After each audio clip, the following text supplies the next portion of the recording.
सवाल, क्या नमाज में आंखें बंद करना सही है?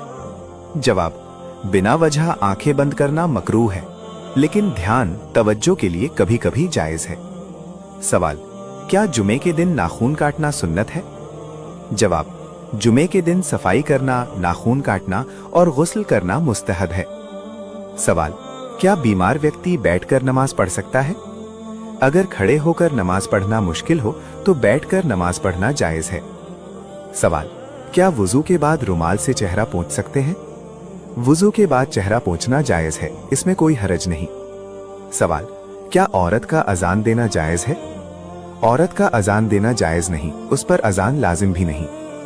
सवाल, क्या मस्जिद में मोबाइल साइलेंट करना जरूरी है? जी हाँ, मस्जिद के अदब के लिए मोबाइल साइलेंट करना जरूरी है। सवाल, क्या नफल नमाज बैठकर अदा हो सकती है? जी हाँ, नफल नमाज बैठकर अदा हो जाती है, मगर खड़े होकर पढ़ना अफजल है। सवाल, क्या रोजे में मिसवाक करना जायज है? रोजे की हालत में मिसवाक करना जायज है, खास तौर पर सुबह के वक्त। सवाल, क्या नमाज के दौरान घड़ी देखना सही है? बिना जरूरत घड़ी देखना मकरूह है, जरूरत हो तो इजाजत है। सवाल, यदि औरत अजान के फौरन बाद नमाज पढ़ ले तो क्या नुकसान होता है? कोई नुकसान नहीं होता, औरत के लिए अजान के फौरन बाद नमाज पढ़ना बिल्कुल जायज है।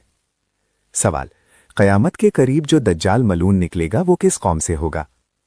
दज्जाल के बारे में जो रिवायत सही अहादीस में आई हैं, उनसे पता चलता है कि दज्जाल एक यहूदी शख्स होगा और यहूदियों की एक नस्ल से होगा। सबसे मशहूर रिवायत ये है कि हुजूर नबी रहमत सल्लल्लाहु अलैहि वसल्लम ने फरमाया, दज्जाल यहूदियों में से होगा और उसका खुरूज मशरिक की तरफ खुरासान के इलाके से होगा। सुनन तिर्मिजी, मुस्नद अहमद, सही मुस्लिम में भी दज्जाल से मुताल्लिक अहादीस मौजूद हैं। मजीद फरमाया गया कि दज्जाल के पैरोकारों में सबसे ज्यादा तादाद यहूदी इस्फहान, ईरान का एक इलाका के यहूदियों की होगी। सही मुस्लिम हदीस 2944। सवाल, हजरत खदीजा रजी अल्लाहु अन्हा का ताल्लुक किस कबीले से था? कुरैश कबीले से। कुरैश अरब का एक बहुत ही अहम और बाअसर कबीला था, जिसका ताल्लुक अदनानी अरबों से था। ये कबीला मक्का मुकर्रमा का हाकिम था और खाना काबा की देखभाल और उसके इंतजाम का जिम्मेदार भी था। इस्लाम की तारीख में इस कबीले की अहमियत इसलिए भी बहुत ज्यादा है कि हमारे नबी अकरम हजरत मोहम्मद सल्लल्लाहु अलैहि वसल्लम इसी कबीले से ताल्लुक रखते थे। कुरैश का नसब और इब्तिदा।